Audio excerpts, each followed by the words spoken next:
Ladies and gentlemen, give an Edinburgh welcome to Andrew Johnson.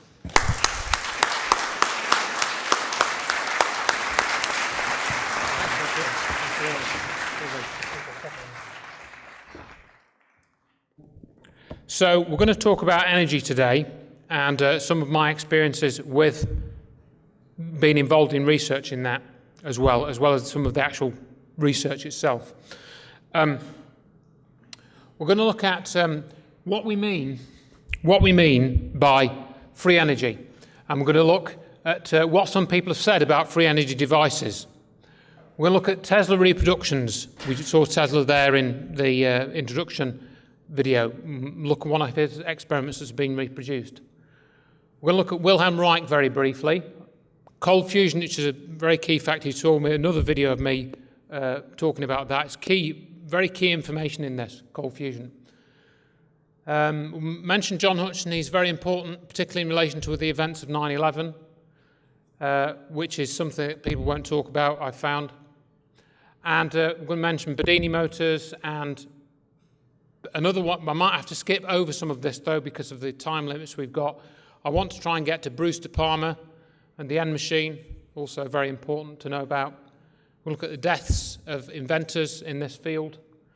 And Dr. Stephen Greer also needs to be looked at due to his ongoing efforts in this field, or are they really efforts, or efforts of what kind? He's just released a new film, which I've written a review of. And why we haven't got widespread use of free energy.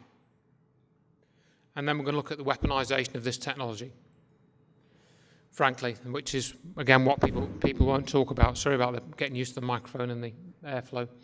So what you commonly hear, if you bring up the topic of free energy, saying, well, we can have energy from nothing, we don't need to burn any fuel, people will say, well, free energy is impossible. There is no such thing as a free lunch. Free energy is impossible. It breaks the first law of thermodynamics. Energy can neither be created nor destroyed. Heat and mechanical work be mutually convertible. That's essentially a version of the first law of thermodynamics, which is trotted out by the scientists. If someone had created a free energy device, they'd be a billionaire. Really. That's often said, because everyone would want it. So therefore, the person that produced such a thing would be very successful financially. It's obvious, isn't it? No one has demonstrated a device which produces more energy than is fed into it in some form. Is that true? That's what scientists will tell you. But I don't believe that. I think that's false. Over unity. What's that? Well, over unity means you can get more energy out than you put in. That's what over unity means. It comes from when you divide the amount of energy output by the amount of energy input, and you end up with a figure greater than 1. And in physics and elsewhere, unity is another name for 1. And it's confused with perpetual motion, in that because the idea is that if you could produce more energy out than went in, you could connect the output to the input, and the device would then run itself. But it's claimed to be impossible. So, I like to start off with a bit of history, because the history of free energy goes back at least 150 years.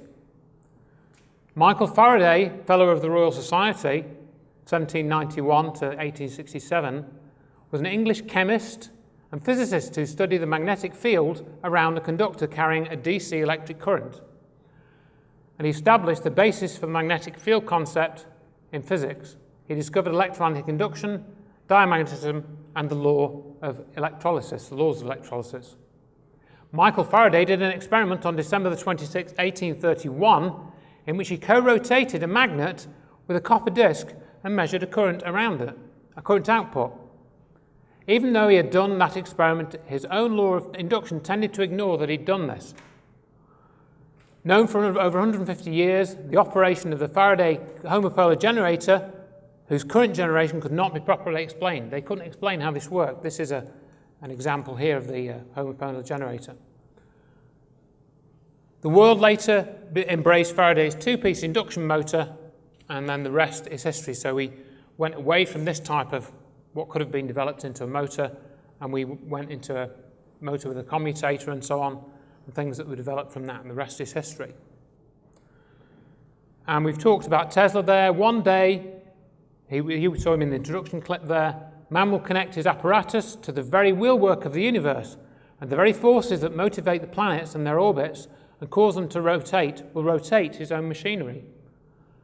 And Tesla's experiments show that there was a radiant energy field, and that's what we're going to see, something related to that now.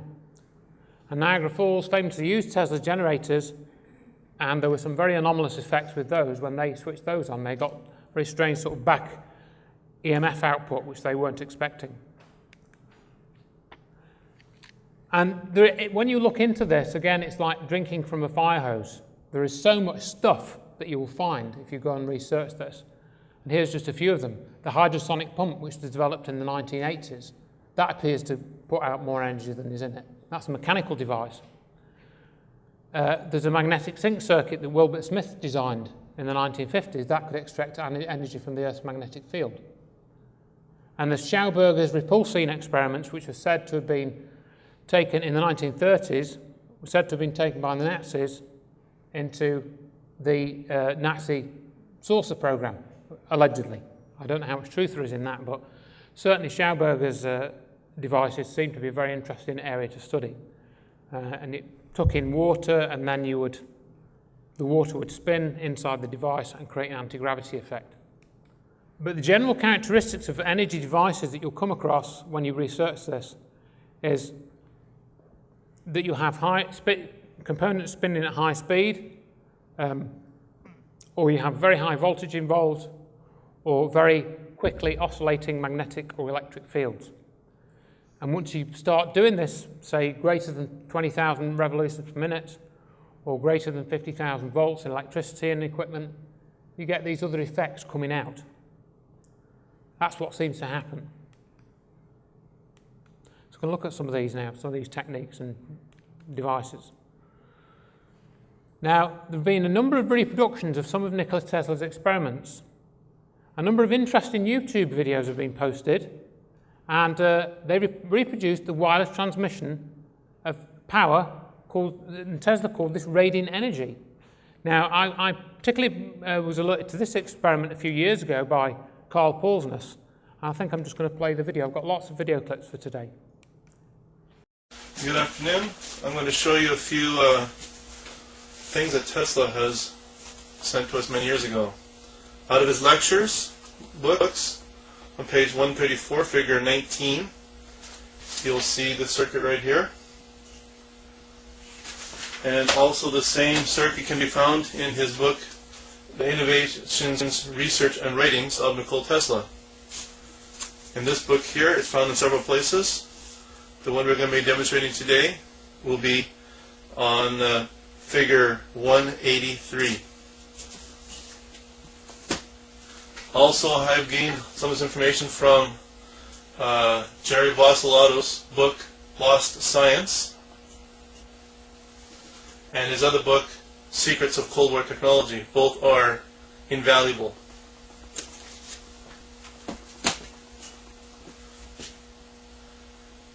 Here you'll see my setup. It's two copper rods connected across the top with another copper rod that is on a slidable scale. I can slide it up and down.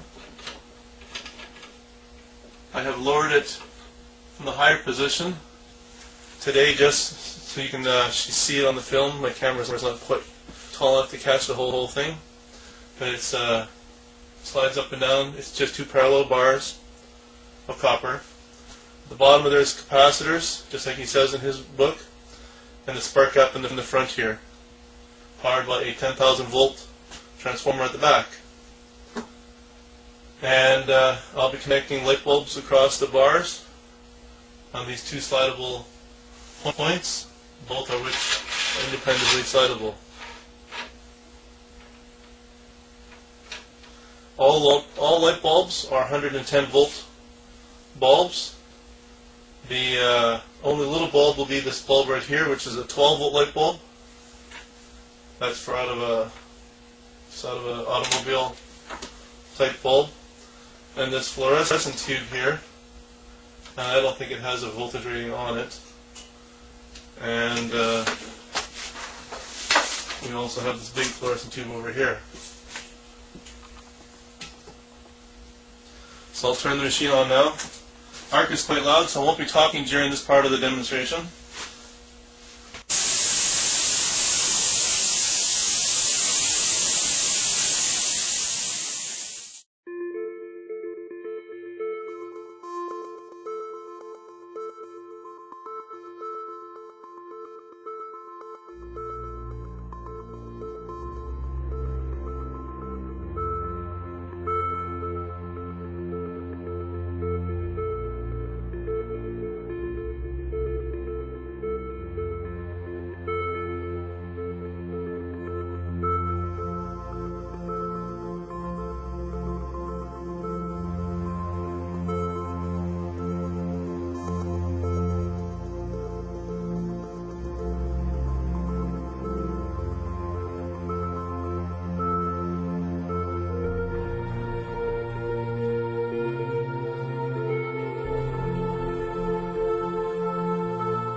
The point about me showing you that clip is that that is not what we call normal electricity.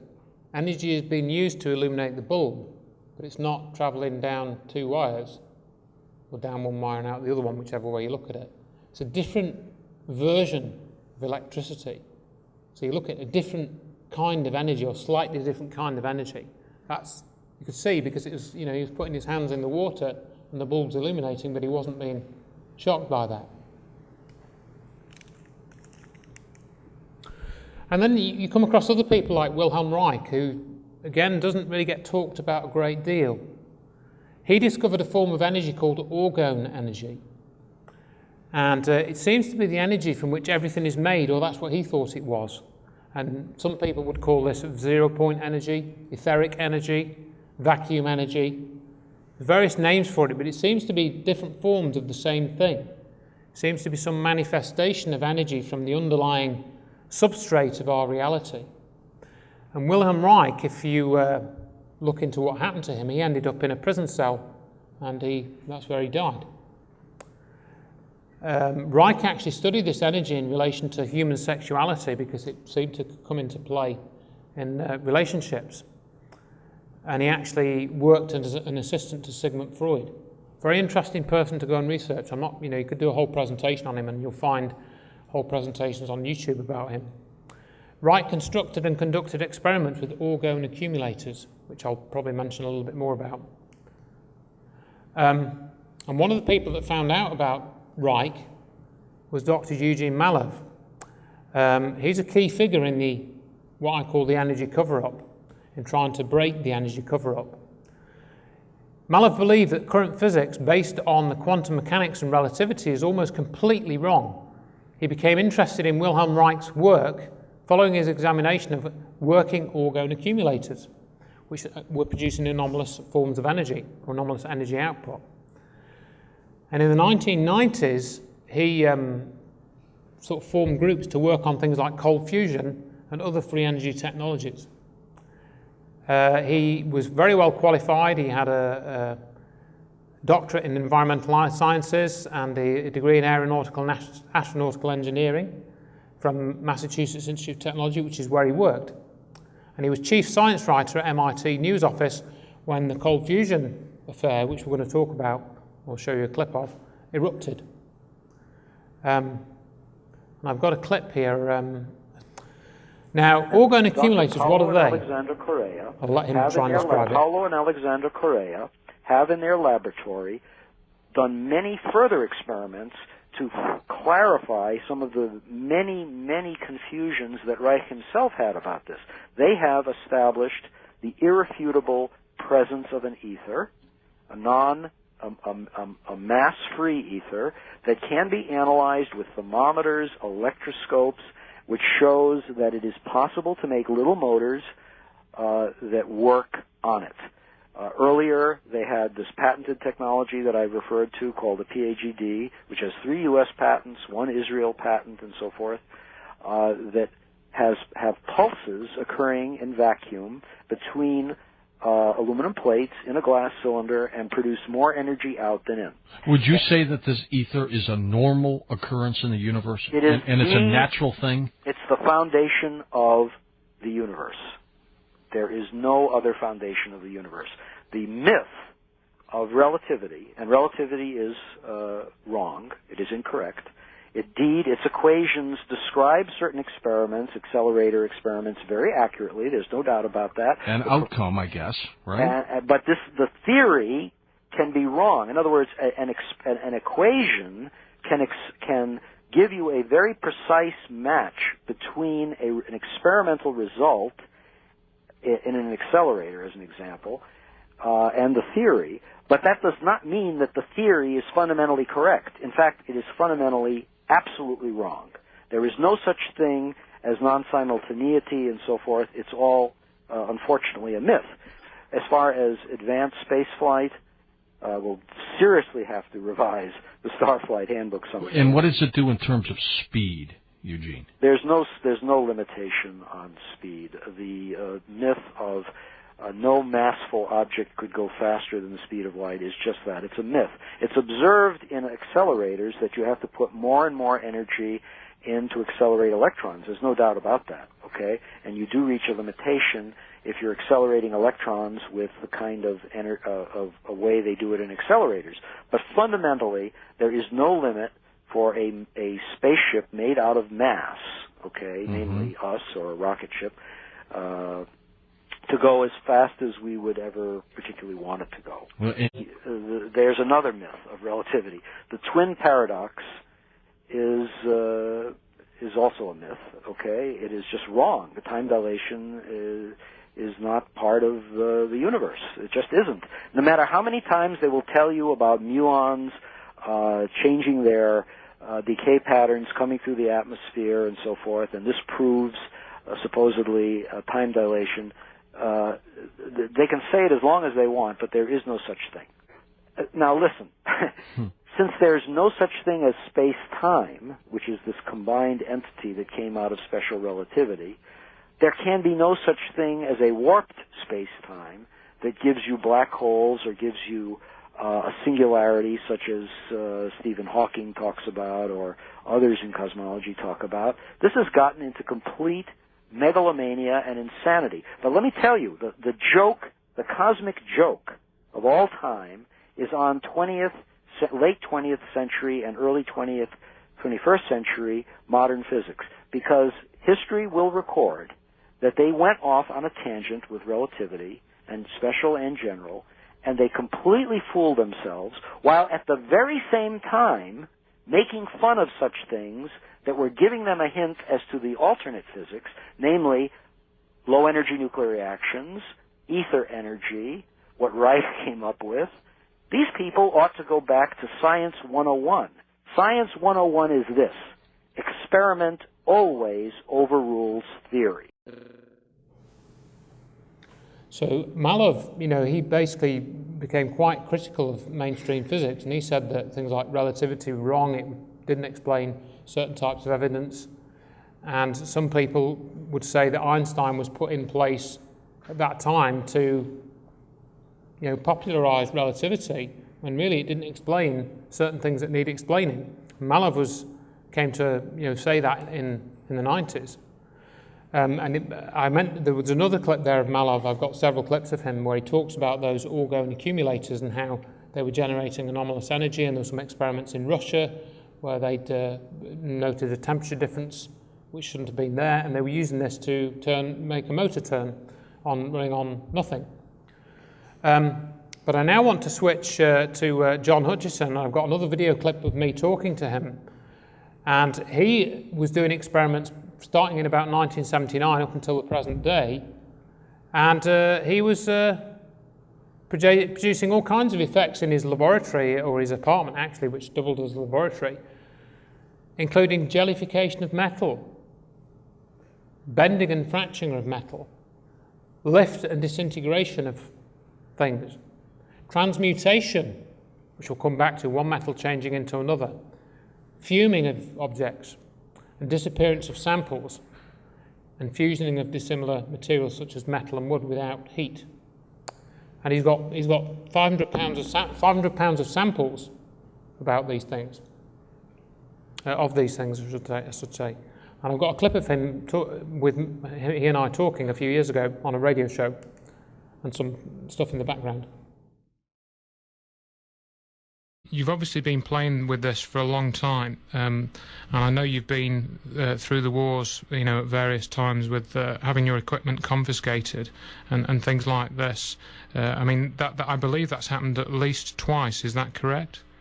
No, main time was 1990 when I was in Europe. It was the Canadian government that took the entire laboratory and tried to make a secret operation, but the newspapers found out about it and published the news.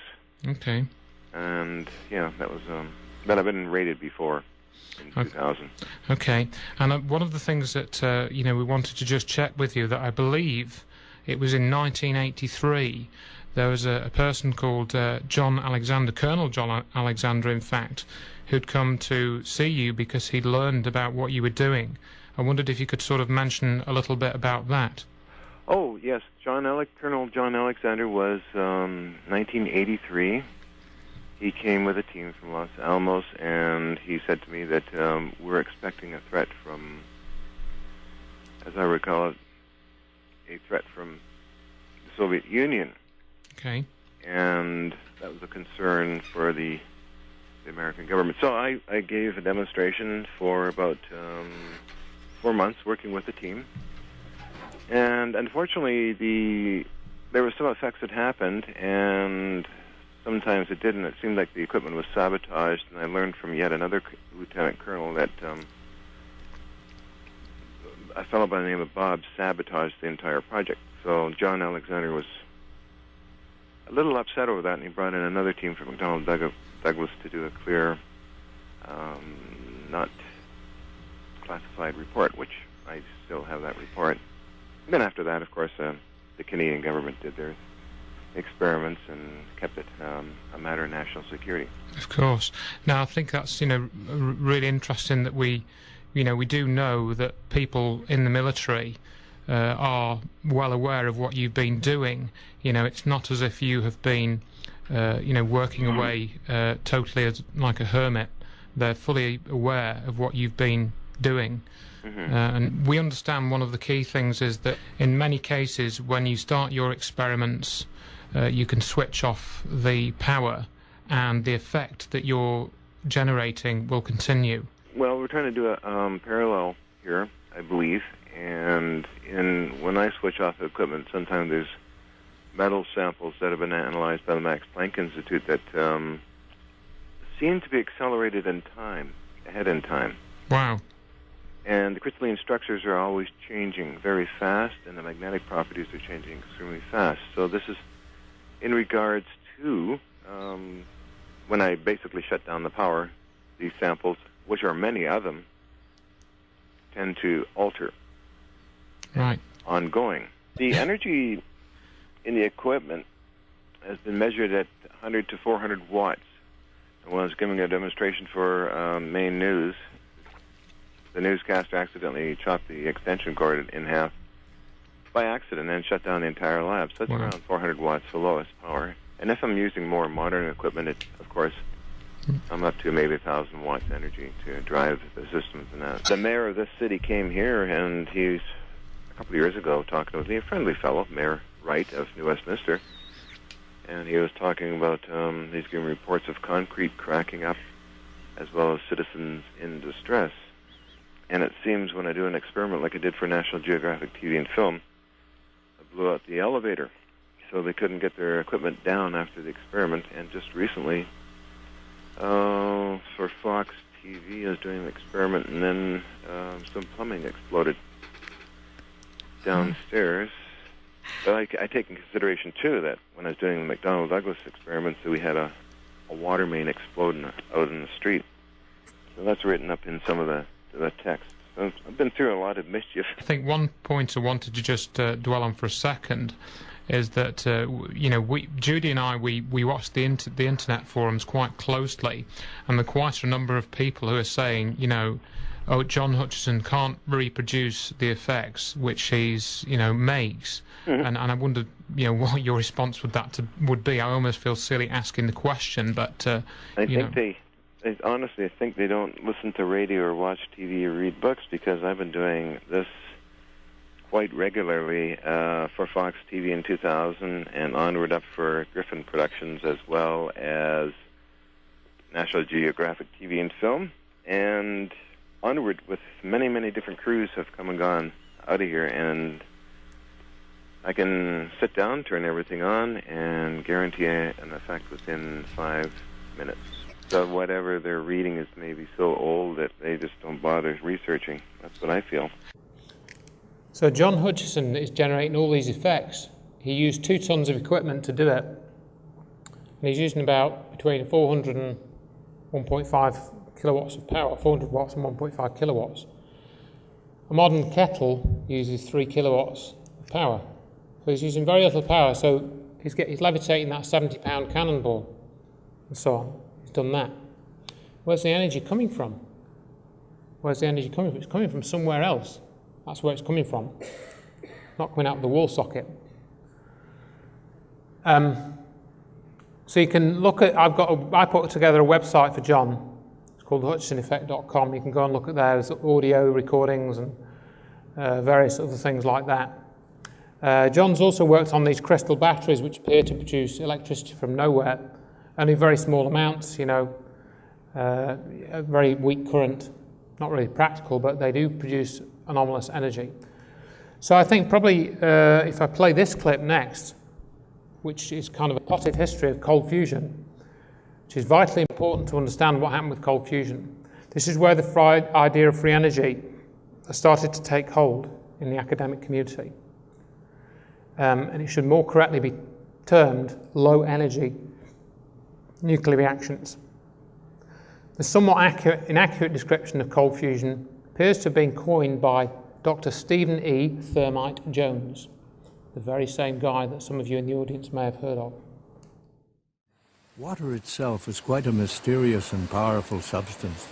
Given enough time, it can erode steel and rock. It is composed of hydrogen and oxygen, 2 of the most reactive elements on Earth. Science has also known for over 200 years how to extract hydrogen and oxygen gas from water through the process of electrolysis. It was from this field of electrochemistry and not nuclear physics that there emerged a revolutionary idea of a new kind of fire from water. In the 1980s, Fleischmann and Pons used their own money to conduct experiments for 5 years. They passed a current through an electrochemical cell containing heavy water, or deuterium oxide. One of the electrodes, the negatively charged cathode, was made of the precious metal palladium. The electrical current separated individual deuterium nuclei, or deuterons, from the heavy water and forced them to pack tightly into the palladium cathode. What happened next inside the palladium at the atomic level remains a mystery and became the subject of intense debate. Whether it was actual nuclear fusion or some other as yet unknown phenomenon, the result produced far more excess heat energy than any known chemical reaction. Why is such a phenomenon so astonishing? Why did it provoke such outrage in the physics community?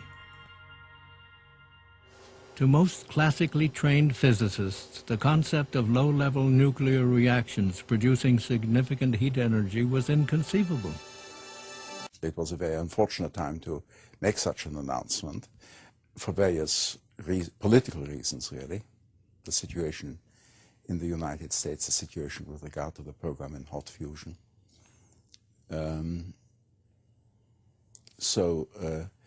That was against it.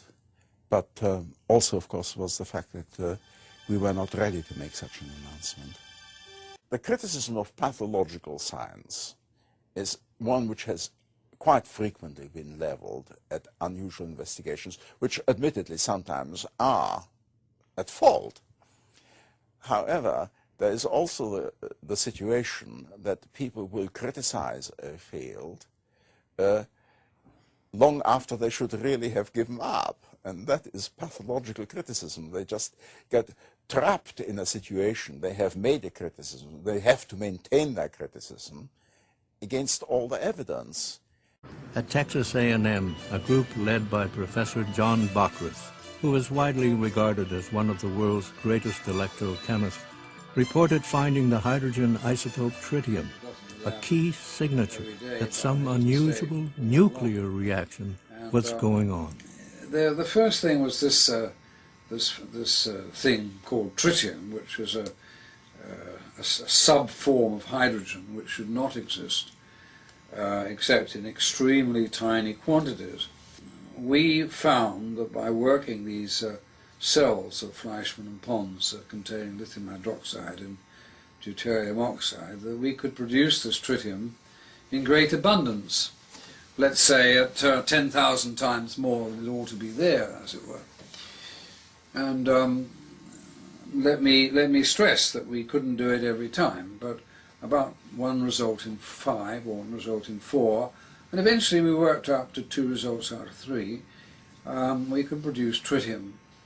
That was the first thing, and in a way it was the first clear proof of the phenomenon. At Texas A&M, Bockris's group found themselves under attack. Science magazine writer Gary Taubes wrote a stinging article that insinuated that someone in the group had spiked the samples with tritium. Although unfounded and eventually proved untrue, the allegation effectively dampened Bockris's remarkable claims. Well, I was 69 years old at that time. I took the attitude, suppose they fire me, right? It doesn't really matter. I'd had my career. The worst they could do would be to say, go, your tenure is withdrawn. And therefore I wasn't frightened. And I went on saying the truth and publishing what we'd got. But finally the university revolted against this. And they set up an inquiry, as they called it, rather sinisterly. The accusation was that I had carried out misconduct of research, you see, that I shouldn't have worked on these things. And they decided that the accusations were totally groundless, and they published all this. But then they started all again about 6 months later, and they had another committee. It was this time, when my lawyers asked the university what the second inquiry was about, they were told, it's an ad hoc committee. What's that? We have nothing further to tell you. And so this went on for 11 months of constant meetings and inquiries and so on. And I'm quite sure that they were trying to find an excuse to end my tenure, you see. Finally, they came out okay. I mean, they gave me another letter. I'd had the letter of complete exoneration. This time it said that they had spent this 11 months and had found that I had never done anything, the phrase used were, that contravened the rules of procedure of this university, or something rather formal and stuffy like that. But I think the main part was that I had done work which was against the paradigm, and that was what they were really upset about. You know, people said that they'd been to other universities and people had laughed at him and said, "What the heck are you doing, trying to disprove the laws of nuclear physics?" And of course that's exactly what we were doing, and succeeding, you see. Even though positive results were still coming in, the Department of Energy's negative report effectively killed congressional funding in the United States. Fleischmann and Pons later packed their bags and left for France to carry on private research sponsored by the Toyota Corporation. By 1992, we had video recordings of intense energy release. By the summer of 1994, we had demonstrated sustained energy release. That, of course, if you say you wish to make this into a device, required further research. And we were always working on a time frame of trying to get to that point by about the year 2000. And I think that if the resources had been available, we would have got to that particular point, probably before the year 2000. But this did not happen. Yet as early as 1992, cold fusion experimenters began reporting unusual appearances of trace amounts of different metals such as copper, silver, chromium, and zinc when examining their spent cells. Rechecking for possible contamination, scientists like Bacchus and Miley confirmed that indeed new metals and isotopes were being formed, transmuted, during the process which produces excess heat. Kevin Wolf made many measurements of tritium. Then he got some even more astonishing results as early as 92, which were these transmutational results, the metal forming another metal inside the electrode, you see, which was super anti-paradigm. You know, there's that dreadful word alchemy, which we mustn't use, but it was a form of that in a way, that was creating new metals, you see. In Japan, Tadayoshi Omori and Tadahiko Mizuno at Hokkaido University have produced volumes of data under rigorously designed experiments showing the production of metals ranging from iron to platinum and beyond.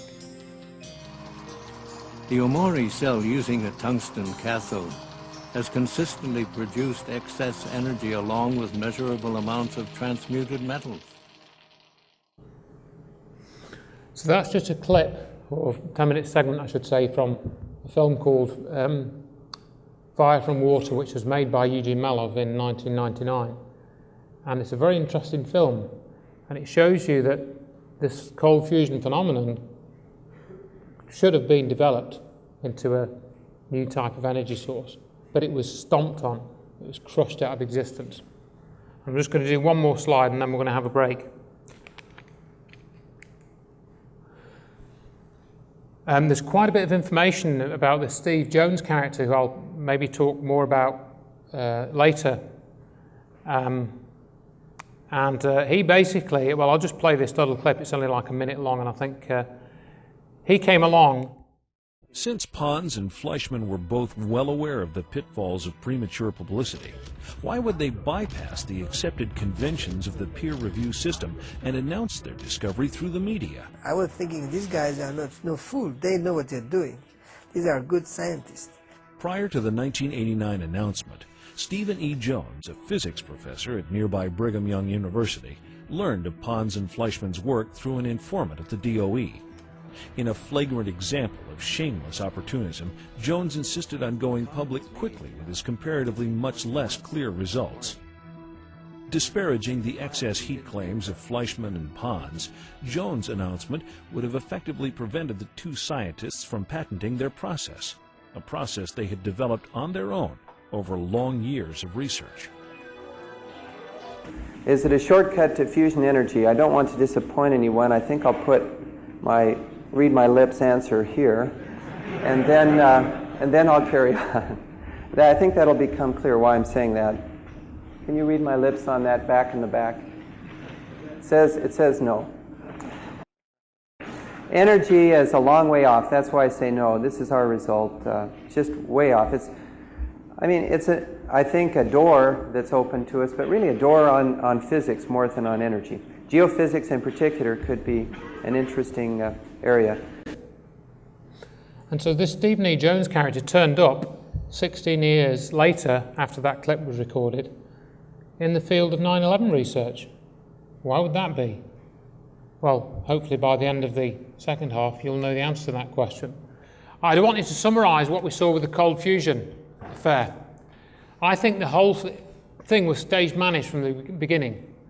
When Pons and Fleischmann came out and, publicised their experiments with these effects, they had to get the big guns out to shoot them down. And it was the first time that the phrase pathological science was used to describe scientific research, first time to my knowledge. And people that I've spoken to, people say, oh, their results have never been reproduced. That's false. You saw in the film there that many people have reproduced the results in Japan, for example. Different reproductions have different results in terms of seeing what's called excess heat, getting out more energy than you put in. Evidence of a nuclear process, such as neutrons coming out, and tritium, which is this form of hydrogen. And transmutation of elements, alchemy in other words, changing lead into gold. Well, not quite that, but one metal changing into another metal. This is hugely significant things. So now we're going to switch to another area of research, a free energy device called the N machine. And this was developed by Bruce De Palma. De Palma studied electrical engineering at Harvard in 1958 and taught physics at Massachusetts Institute of Technology for 15 years. I've got some booklets in the box there about this if you want to pick those out, 50 pence for the booklets. So you can read bits of the history of Bruce De Palma. He's the brother of the film director, Brian De Palma. In his study of inertia, he developed a kind of rotating magnetized gyroscope. And he discusses this clip here. He discusses it in this clip. Right now we have the entrenched energy monopolies and cartels. You know, we have OPEC and we have the 7 sister oil companies that control all the oil and energy. But what people have to understand is that the people who run the energy business in this world, which is the biggest business on the planet, turning over $4 to $5 trillion a year, it's bigger than guns and drugs, it's bigger than defense. They control the newspapers, they control the governments. But these companies are so big that they regulate the government, which regulates them. In 1977, Bruce De Palma unveiled the first prototype of the N machine, an electrical generator which uses rotating magnets to generate up to 5 times more power than it takes to drive it. I know about the fact that the Japanese government and the Indian government have ongoing projects to produce N machines for domestic power. My partner is Paramahamsa Tiwari, who is the director of the Nuclear Power Corporation of India, which operates all the nuclear plants in India. In late 70s, I learned from Bruce De Palma that he had carried out certain crucial experiments by rotating electromagnets. Tiwari tested a prototype based on De Palma's N machine under laboratory conditions. The results were deemed too impressive, causing disbelief and suspicion among conservative government officials and the power consortiums that backed the project. Tiwari was forced to abandon the project completely. One of the pivotal people that I encountered early in my career was Edgar Mitchell, the astronaut. Edgar J. Mitchell, an Apollo mission astronaut, founded the Noetics Institute in Southern California. The Institute's charter was supposedly to develop alternative energy systems by attracting inventors from all over the country. Mitchell became extremely interested in De Palma's N machine. He made De Palma a paltry offer to buy out the invention, which De Palma naturally refused. He said to me that if I ever tried anything on my own in California, I would get my head blown off. So I was scared to death.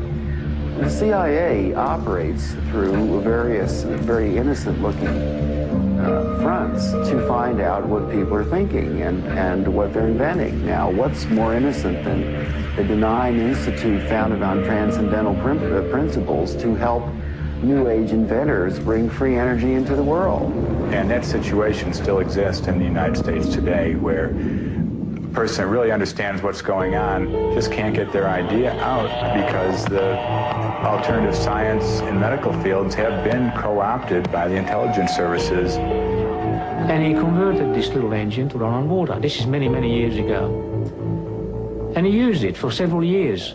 And somehow the news got out, and one day he got visitors, and he was told to dump the engine or else. 3 weeks later, the man was dead. And the coroner's finding was that he fell off the back of a train. He was drunk. Now, it happened that he didn't drink. There is no progressive science in a world where every scientific idea is evaluated for its military potential. Power, or energy, control of energy equals power in the new world order that is emerging. If you control the energy, the way we get around, the way we get electricity, the way we have our TVs and video cameras and stuff, if you do the control of the energy, then you've got control of the people. If you've got control of the energy, you've got control of the people. Well, this is one of the other strands of the control grid, or one of the other lines on the control grid is the energy. The other, of course, is food, banking system, health. Those are the other ones that have been tightly controlled. And I'm going to come back to Edgar Mitchell, who was mentioned in that clip there. That's a very important piece of evidence that Bruce De Palma talked about with Edgar Mitchell, because it leads on to a very important part of this whole picture.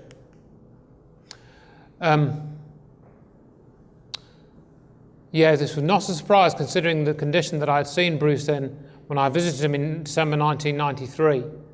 Bruce began each day upon arising sometime before noon with fine wine mixed with sparkling water. Years of alcohol and substance abuse finally took its toll. The mystique and enigma that encircled the life of Bruce De Palma was due in part to the fact that he was never able to prove his theories with a working owner-of-unity device. That's what you read on the internet about De Palma. But again, this De Palma end machine type device has been reproduced by a chap called Adam Trombley. He's developed a closed path homopolar generator. And then we've got another one. You keep coming across these, keep looking for them, and you'll see it's the same old story. In other words, De Palma developed this end machine, and it appeared to produce nearly 5 times as much energy out than as you put into it. But it never saw the light of day. Same with this. Now to another good idea, and imagine a machine that could power your house for free. Well, that's exactly what 2 Australian inventors claim they've developed. Using magnets and a battery, their new generator has been described as revolutionary, and foreign investors are lining up for a piece of the action. Chris Allen reports. So, John, this is the machine? Yes, this is it, Chris. What's it capable of? Well, it'll power a house. The machine will provide sufficient electricity to run a house and have power to burn. It sounds too good to be true, but inventor John Christie is convinced his machine will change the world. So, John, basically you're saying this machine can produce 5 times as much power as it consumes? Yes, it does. This one, exactly as we see it, it does. And in fact, it can produce more than that. Once kick-started from a battery, John and his partner Lou Britz say this prototype will run for years without stopping, generating 24 kilowatts of power a day. You don't get more revolutionary, I think. I mean, we're talking about something that has the capacity to change the way that the world produces its electric power. It has the capacity to change the way that cars are propelled. You can replace the combustion engine, in fact. John, these are big claims. Are you sure you can live up to them? We don't really need to live up to them, Chris. The technology speaks for itself. I mean, a householder could buy one of these machines and install it in his garage and power his house forever without buying another kilowatt from a retailer. I mean, that's how serious it is. Steve Brassington is an independent electrical engineer. He's seen the machine and backs up everything John says. It's revolutionary. That's the only way to describe it. I think the technology It's not bending physics, it's just using principles that I guess are commonly in use in power generation today in a different way. These guys have thought outside of the square. Basically, it's magnetic attraction and magnetic repulsion that provide the movement or the moment of the motor. Can you understand why some scientists are sceptical about it? There is no physicist or engineer who has looked at our motor or has looked at our figures who says it doesn't work. Lou is an electrician and John a businessman in Cairns in far north Queensland. The two unlikely inventors have been tinkering with their machine for 6 years. They've applied for an international patent and have been swamped by people wanting a piece of the action. These are the coils. We mentioned the coils don't get hot. Local businessman Alex Roma is one of the many offering money to help develop the generator. If it proves up to be what they say it is, it certainly would be something I'd invest in. John has also spoken to millionaire inventor George Lewin, the man who came up with the Triton workbench and who's now setting up a fund to stop Australian inventions going overseas. There's an opportunity here, I think, to share an invention with the world that is beyond anything that we've ever contemplated before. Scientists here at the local university say while they're interested in John's machine, they're also cautious. They say if the machine can generate as much power as John says it can, then they will have to rewrite some of the laws of physics. And they've urged people to be cautious about investing in it until the generator has been independently tested. Anybody who says it doesn't work hasn't seen it or hasn't looked at our figures. They haven't reviewed it. If they look at it, they'll all agree with us that it does work. John says the household generator should be available in a year and sell for about $5,000. If he's right, it will make him much more. And how much do you think your technology could be worth? I have absolutely no idea. We could be talking about millions of dollars here? Yes, I'd very definitely talking millions of dollars, but I'd hesitate to even take a stab at it. Good idea. Good idea indeed, a free energy generator. So if you go and look at their website now, you'll find that it doesn't exist. I looked at that, I've looked at it several times over the last few years, and it sort of said coming soon and under construction, and then I believe the domain name now has disappeared. So that device appears to have become history. Now, is it fake? Are the guys con men? Well, you're going to have to make your own minds up about that. I did hear that one of the guys, his sister, was killed not too long ago as well, one of the guys who was involved with that development. But really, I think one of the key things, another of the key things that I want to show you is the Meyer cell. Now, the Meyer cell is a way of using water as fuel, essentially. Uses a high-frequency pulse circuit of some kind. Seems to have some kind of feedback mechanism so that it will work with various types of water, either tap water or salt water, perhaps.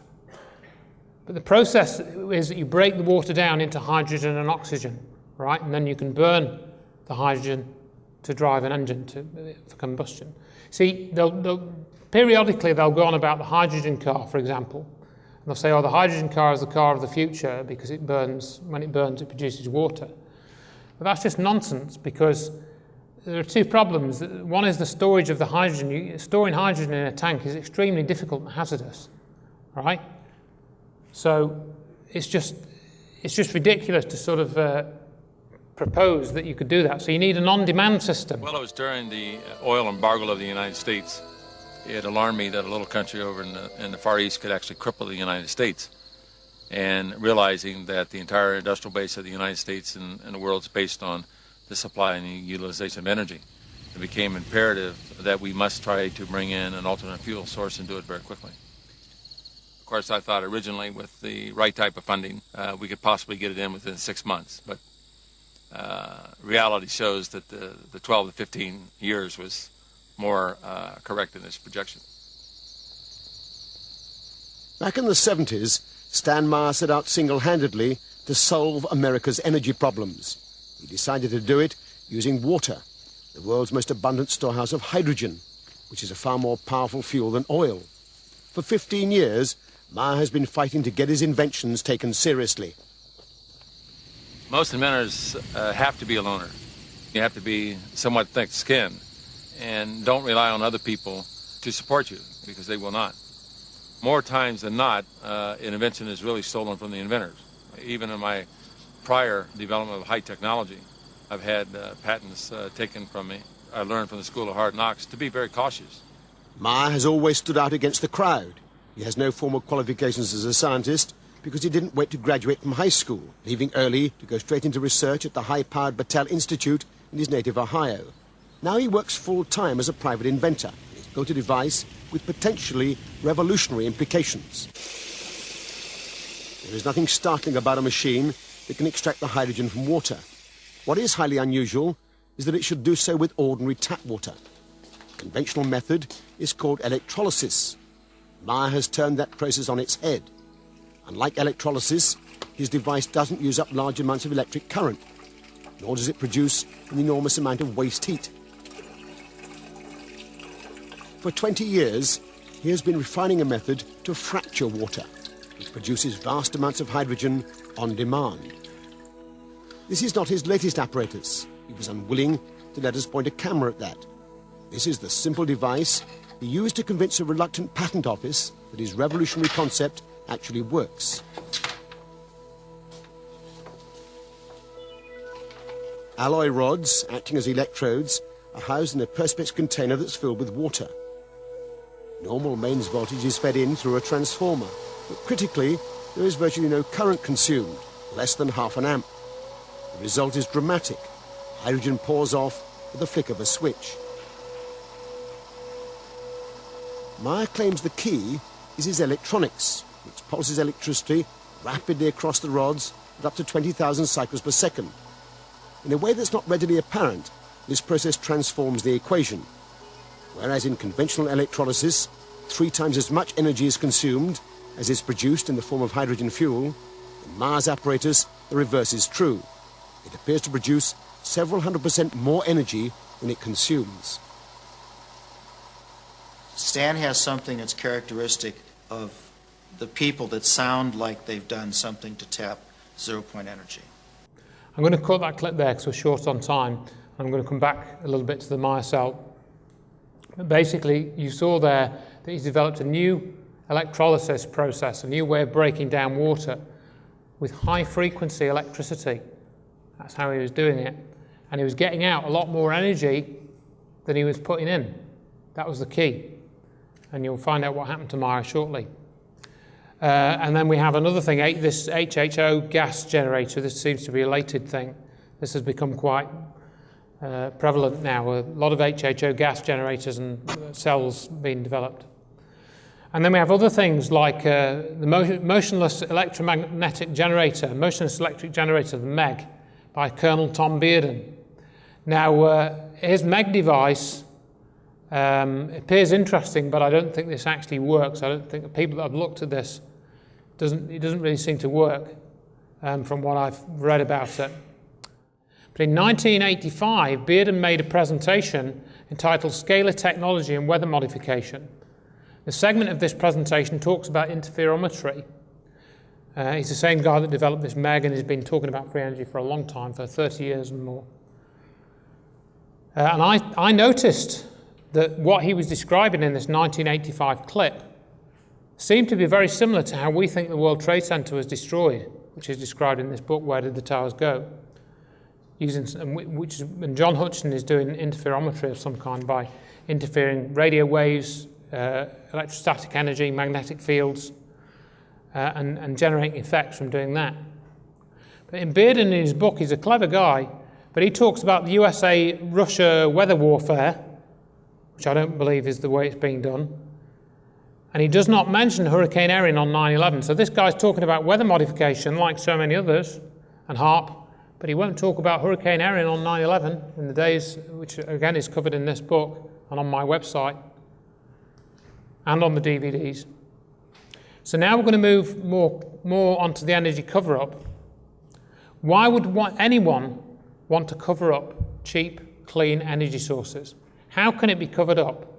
Surely it's just a tinfoil hat, nutty, crazy, whack job conspiracy theory. I tried to get them all in.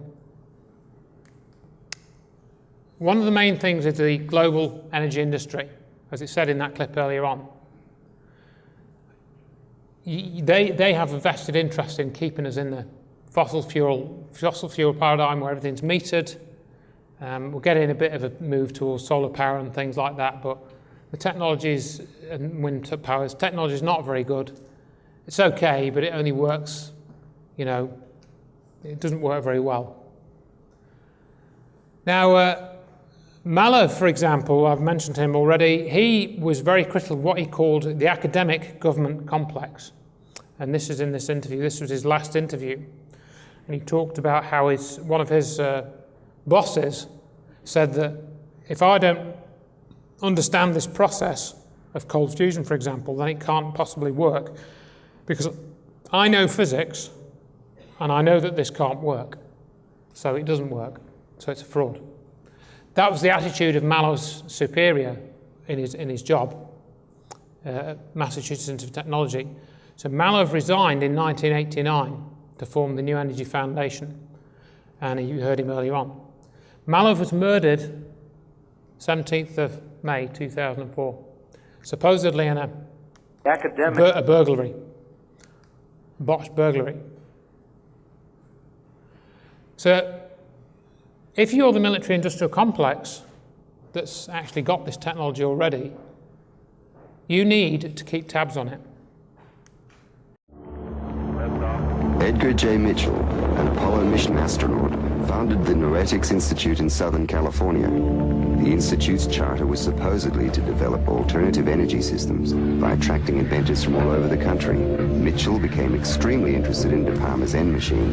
He made De Palma a paltry offer to buy out the invention, which De Palma naturally refused.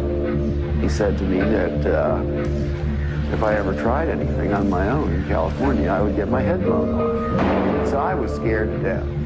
The CIA operates through various very innocent-looking fronts to find out what people are thinking and what they're inventing. Now, what's more innocent than a benign institute founded on transcendental principles to help New Age inventors bring free energy into the world? He was talking about bringing free energy to the world.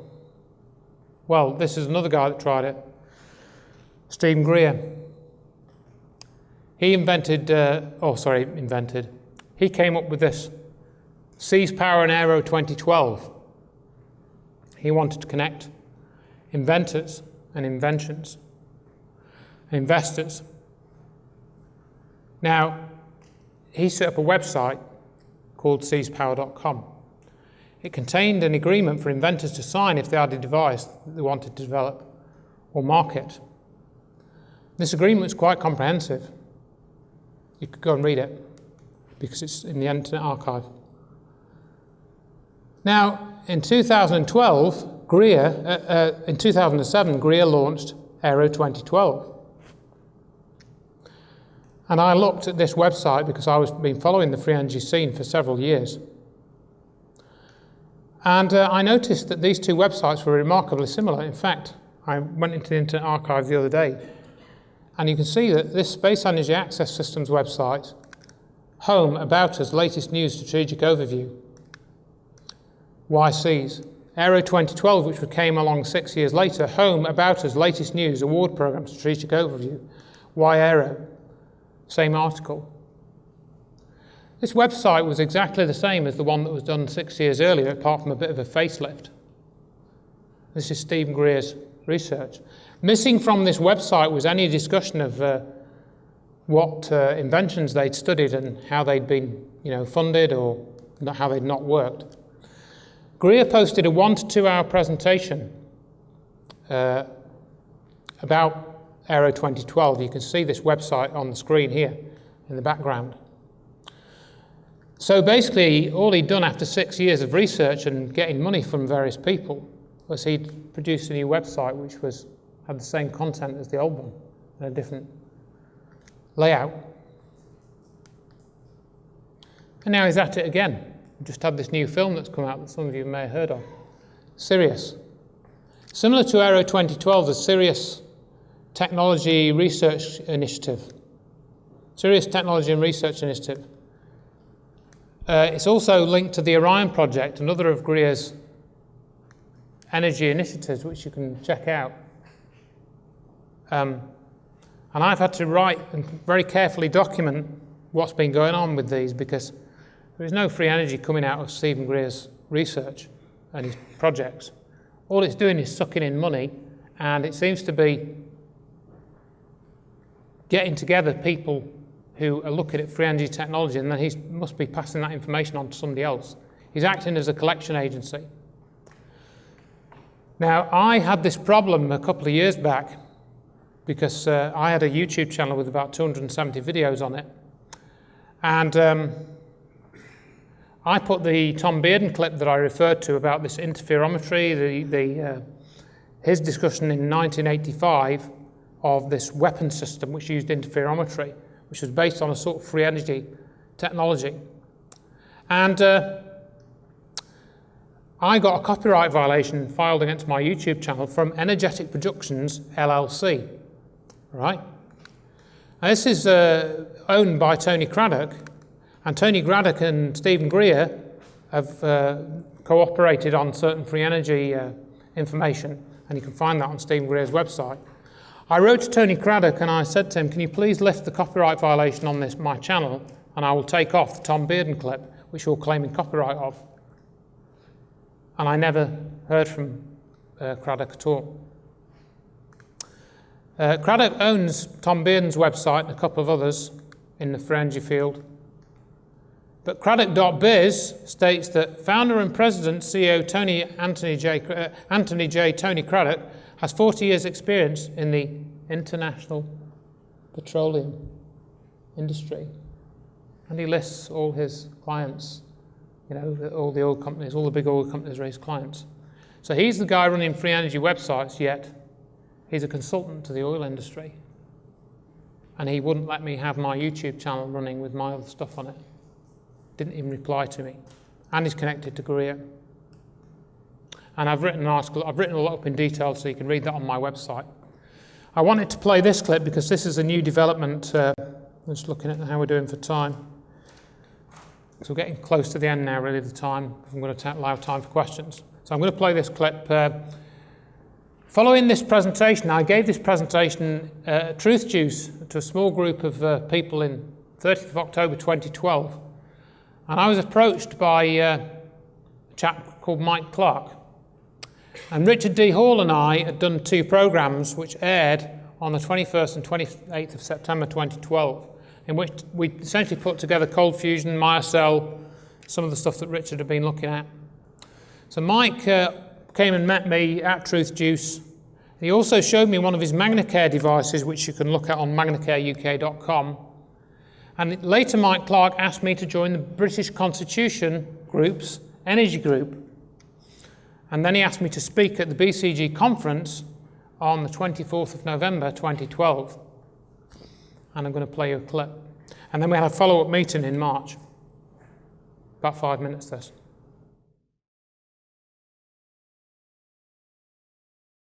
Good morning, ladies and gentlemen. Thank you, Roger, for letting me speak. My name is Michael Clark. I am a retired scientist, physicist by profession. So I have an inherent interest in energy systems, and in particularly alternative energy systems, which have been hidden from us deliberately. Now, a person better qualified than me to speak about new energy devices and how they were suppressed is Andrew Johnson, who I will introduce in a moment. But I will say this final thing. We are currently working on fuel devices that are classed as over unity. In other words, more energy out than in. We should have something by 2015 that will allow every individual that's part of the BCG or lawful bank to install a unit into their homes and derive free electricity. You will never have to be on the grid. Thank you.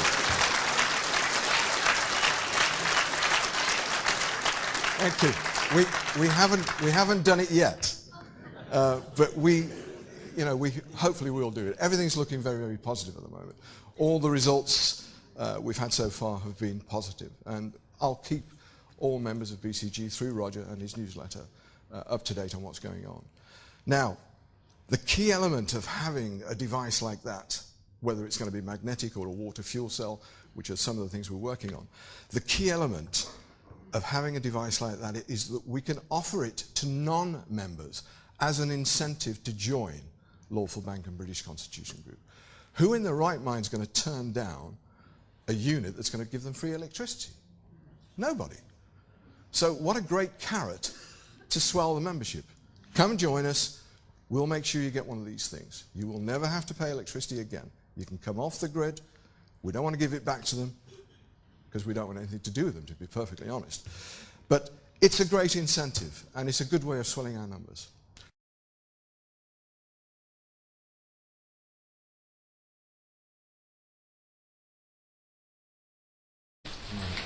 I'm going to call a close to the meeting, gentlemen. Well, before you do that, Mike, could I just ask if there's any, because you mentioned previously, I was curious, that you've been involved with some water fuel cell development a few years ago. And yeah, about 5 years ago. I just wondered if there's any, so obviously if anybody with experience like that can be fed into this process. I mean, not really. Why would that be? Because the tank cell is a much simpler and I think much more efficient way of moving forward, rather than trying to do high-frequency electricity and pulsing it and messing around with it until you get exactly what you want. So so you're saying then from that development, your experience was that you were using this... It produced gas, but not very efficiently. Right, right. Yeah, and I think we were using 1.7 volts and 200 milliamps was our input current, and we were producing gas from a standalone cell, very much like mine that he shows on his papers in his video. Was that your goal to sort of reproduce the Maya cell? No, my goal today... No, sorry, then was... At that point it was purely an experiment. Right. It was purely to, what's this all about? Let's have a look at it.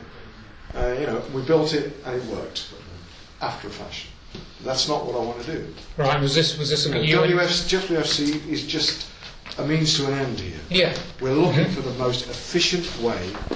Whether it's WFC or not, it doesn't make no difference what the method is, as long as we achieve the desired result, which is to provide energy for people for free. So in your opinion then, from that development previously, you think that was sort of... No, I don't think it's not a way forward. Right. I don't think you could produce sufficient gas in quantity to drive the motor, to drive the electricity generator. Right. This has, the tank cell is far better. And was that you and a good group of guys, or was it? Yeah, it was just about 3 or 4 friends. Right. We just got together, and lots of things we were doing at the time, not just WFC, lots of stuff. We built a little magnetic motor that was continually running, but not producing an awful lot of energy, but it was working on its own without any further input. But I think the tank cell has got the better possibility of actually achieving what we want to achieve quickly. So you heard him talking at the BCG conference that they got positive results and they were going to have a device by 2015 to give to members, a free energy device of some kind. Yet when I asked him these things at this meeting to which I was invited, there was nothing. He talked about this tank cell circuit, which is basically, as you saw there, a very simple circuit consisting of a capacitor and an inductor. And it was, that meeting was, well, I could tell you more about it, and now Mike Clark has resigned from the BCG Energy Group and gone to do work healing Saudi Arabian racehorses, apparently. So my question is, what was all that about? So just going through some of the deaths related to free energy research. Wilhelm Reich found dead in his prison cell. Bruce De Palma, 1997. Stan Meyer, I've got another slide on that. March 21st, 1998. He was apparently poisoned. Dr. Eugene Malov, he was dead, 2004. James Black, who was trying to advocate the release of information about John Hutchison's research by the Canadian government. He was 51 years old and died of a heart attack. Ariam de Gaius, inventor of a revolutionary self-powering battery. He was found slumped in his car park, totally unresponsive, in the long-term parking lot of Charlotte Airport. And then Michael Zabur, nephew of William Zabur, who worked with Malov. He was Dr. Judy Wood's student. He was murdered on March 19th, 2006, shortly after posting research about 9/11. Stan Meyer and many others, always the same story. The Pentagon wants to see your idea. They tell you how they would like to use your invention. You demonstrate your device, proving to them that it works. Then they block all of your efforts and end up killing you. The only way to get a free energy device out to the public is to forget about patents, distribute it underground, sell it to EV enthusiasts with the plans, and encourage them to travel around and do as you are.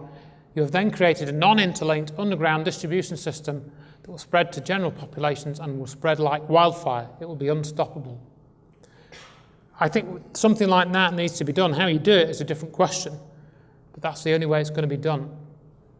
Now, some folks may have come and seen us in November last year, and I've now come to realise, because of people like Stephen E. Jones's involvement and because of the other evidence, the similarities of what happened to the towers and the Hutchison effect, the effects that were seen in that. This is one of the reasons why you're not allowed to discuss Judy Wood's research anywhere, even in truth groups. It is censored, and that's what my book's about. My book shows you the censorship, not only of this information in the mainstream media, but within the so-called truth movement, right in the middle of it, such as the BCG group, for example. This is what happened to the towers very quickly, to finish off. That's an 8-story building. That's what was left. That's World Trade Center number 7 there. These are 2 of the tallest buildings in the world. This was taken before 5:20 in the evening, and that's what was left of 2 of the tallest buildings. So, where did the towers go? No appreciable heat, yet the towers turned to dust. This is all in Judy Wood's book. So it's a technology that you're looking at. What technology can do this? Unburned paper littered the streets. People levitated but not burned by the dust. No bright flashes seen as the towers came down, almost silent. So it couldn't have been explosives, it couldn't have been fires, it couldn't have been nukes, it wasn't bombs. It's a technology. And it did this as well to these cars. Inflated tyre, wilted doors. And you'll find bits of plastic still intact within that, oddly. No paper burning cars. So what's happened is a mindset has been created, as with just about everything else that's going to be discussed today. A large part of the cover-up has been the creation of a mindset or view which says free energy systems are impossible. Especially in science, which dictates reality to everyone else, once a mindset has been created, the cover-up is easy, because the majority of people automatically reject any evidence that is shown to them. This shows how a mindset creates reality, i.e. we don't have large-scale use of free energy technology, even though we know that it is possible. We know that it's real. The same mindset applies to things like safe, cheap, non-toxic treatments and cures for cancer. Instead, we get, all these signs up saying, we're going to beat cancer, and race for life and all this stuff that's put in our faces every day. Marks and Spencer's trucks. We've reduced our fuel emissions. That's a lorry load off your mind. Sorry, it's not a lorry load of my mind, because that's a complete lie. All of it. Global warming scam is a lie. The fossil fuel paradigm is a lie.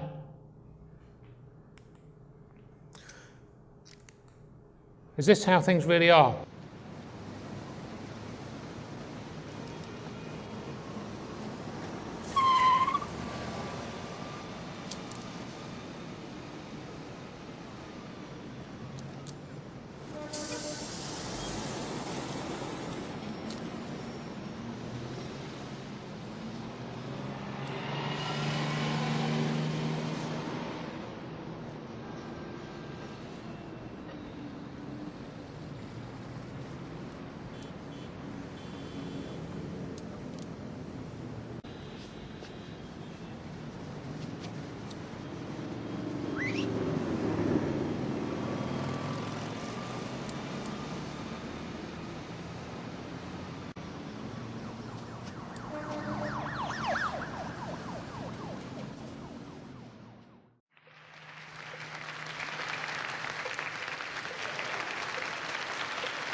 Our projections show that by the year 2025, not only America, but the entire planet will be under the protection and the dominion of this power alliance. The gains have been substantial, both for ourselves and for you, the human power elite.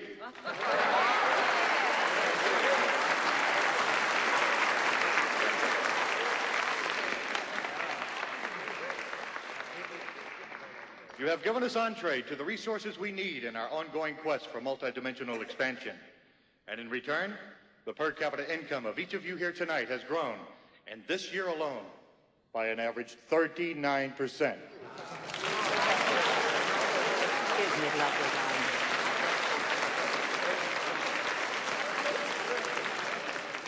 And I've just received word that our forces have won a major victory. The underground terrorist network has been destroyed here on the West Coast. We are off crisis alert. The situation is normal again. How you doing, boys? I didn't know you'd been recruited. Welcome aboard. Earth is our stepping stone for a You know you boys really should have dressed for the party. Now you can afford it. I gotta tell you, I sure am proud to be here. You seen the whole place? I haven't had a chance to yet. Come on, I'll show you around. You know, I knew me and you had a lot in common. First time we met. Money isn't the nicest thing in life. Hey, waiter. The only thing. Thank you, buddy. Excuse me. Where the hell are we? Backstage at the show, boys. I'll admit it is a little funky, but it serves its purpose. How'd you get here? Use one of these little portable jobs? I know we ain't supposed to use them except in cases of emergency, but they're so much fun. Now, if you think that's something, take a look at this. Go on, take a closer look. Attention commuters. Flight Alpha 7 to Andromeda is now ready for boarding. Please step to the transmission platform. That's where they come from. All carry-on luggage must be held securely. Thank you for waiting, and we hope you have a pleasant trip.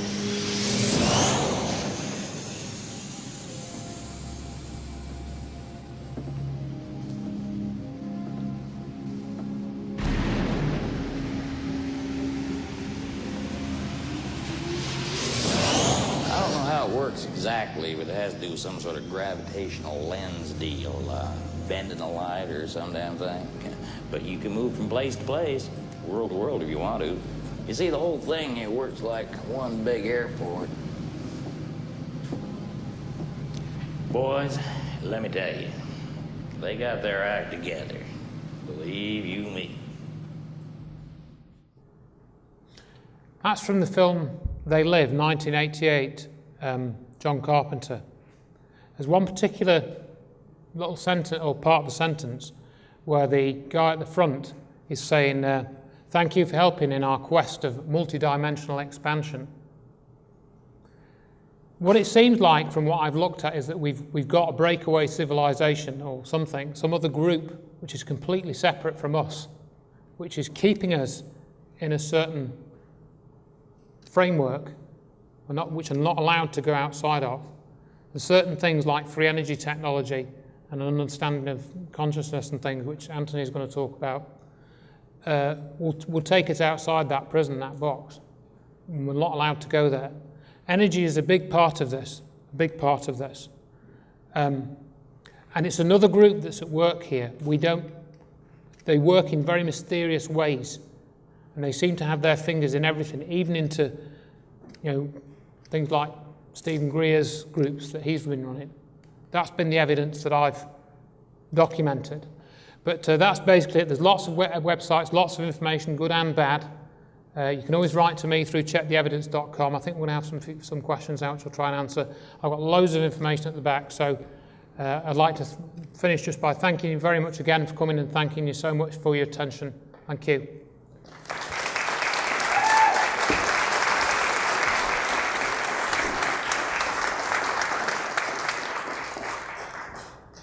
Thank you.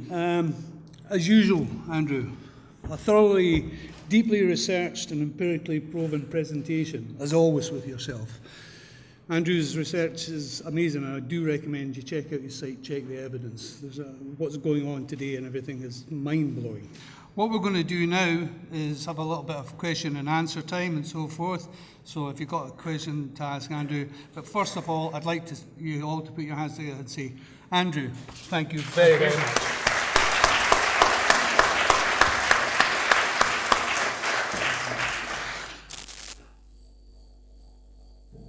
Just wondering if you have ever created free energy? If you've ever created free energy? I've never created it myself. I've never been able to build a device. The closest I've really got to doing something like that is I built one of these little lifters, which is like appears to be some type of small anti-gravity device which you can make out of copper wire, balsa wood and tin foil. And I did actually manage to get one of those to work using an old cathode ray tube, using the high tangent supply, which is about 20,000 volts. So yeah, I think there are certain things. One of the easiest things to try out is the dual thief circuit, which appears to have some interesting properties. That's quite easy to make. But there's lots of stuff, you can try out for yourself. Do you think it was HAARP that destroyed the Twin Towers? No. No. HAARP is very much talked about, but really we don't know what HAARP does. We only know, what is on the website, really. People make lots of claims about HAARP, but we don't really know what it does. There's a chapter in my book about HAARP and how somebody tried to say that it was used to destroy the World Trade Center. It wasn't. I don't think it had anything to do with it. By the way, my book is download. You can download it for free, particularly in ebook format. There's Kindle versions, iPad versions, so you don't even have to buy it. You can download it as well. But no, I don't think HAARP had hardly anything at all to do with 9/11. Just wondering if there's anybody working on free energy now that you know of. Well, there are lots of people working on it that you can find out on their websites. Personally, I'm sort of in touch with John Hutchison. I know he's still doing stuff out he's in America now. He's moved from Canada, so he's still doing stuff. There's, there's loads of people doing stuff, but it's at a fairly low level. Now, when I did this talk in Hilversum in November, and afterwards some people came up to me and started talking to me. And one particular person came up and said to me something which I'd never heard before, and I don't know whether it's true or not. But he said that if there is a system in place such that if anybody anywhere in the world creates a free energy device and it puts out more than 3 kilowatts of energy from the device, it can be detected. It can be detected, and they will get a visit from somebody to ask them about their device and what they're going to do with it. Because almost universally, these devices disappear. They go, and so I think they must have some kind of tracking system which shows where they are. But that's off your original questions, but I just wanted to add that. Hi, Andrew. Is there any idea where the device was in New York? No. We don't have the evidence to say where it was, so we can only guess. When I'm asked this question, I've been asked this question several times, what I tend to suggest is if you do a bit of research on John Hutchison, you'll find out that he uses 2 tons of equipment to generate these effects. And he uses signal generators, microwave generators, radar equipment, and so on. And it's generally old equipment, it's quite bulky, and he has to turn all the knobs himself, to set all the right settings and tune it and get the effects. So I imagine that if you think of the miniaturization, we used to have bricks, now we have these. I reckon that this part of this weapon system could be in a briefcase. There's more than one component to it, so it could be anywhere around the World Trade Center. A couple of briefcases, could have been anywhere around there. When you showed that clip about the 9/11 building coming down in the police car, where the front of it seemed to appear to have melted, is there anything else that could have caused that effect? Because the paintwork was still relatively damaged, so it wasn't fire or where it was burning off.